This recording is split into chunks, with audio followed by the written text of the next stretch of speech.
Hello, good morning, 4th class students. Today's homework is third question in our first lesson. Okay, look at the textbook page 100, workbook page 70, textbook answers page 170. Okay, what is hydroelectricity? How is it produced? హైడ్రోఎలక్ట్రిసిటీ అంటే ఏమిటి, అది ఎలా produce చేస్తారు అని అడిగారు. Many dams harness the energy of falling water to generate electric power.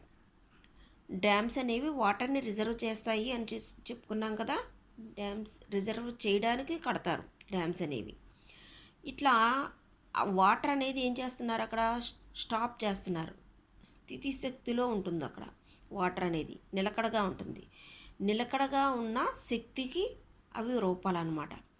ఆ తర్వాత ఏం చేస్తారు, వదిలినప్పుడు కిందికి వాటర్ ఎప్పుడైతే రిజర్వాయర్ నుండి కిందికి వెళ్తుందో అప్పుడు కొంత ఎలక్ట్రిసిటీ అనేది పుడుతుందన్నమాట. ఎలక్ట్రిక్ పవర్ అనేది వస్తుంది, విద్యుత్ శక్తి వస్తుంది. దాన్నే ఏమంటారు, this type of electricity is called hydro electricity. ఆ ఎత్తులో ఉన్న డ్యామ్ నుండి కిందికి వాటర్ పడేటప్పుడు వచ్చే విద్యుత్తుని ఏమంటారు, హైడ్రో ఎలక్ట్రిసిటీ అంటారు. Dams also hold water for drinking and crop irrigation and flood control.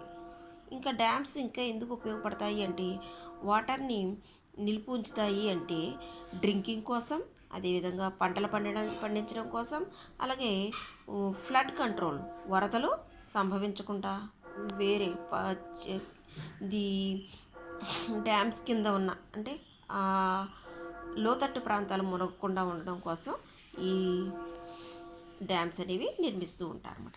Okay, this is your today's homework. చక్కగా చదవండి, వర్క్ బుక్ ఫిల్ చేయండి. వచ్చిన తర్వాత చూడకుండా రాసి చెక్ చేసుకోండి. Thank you.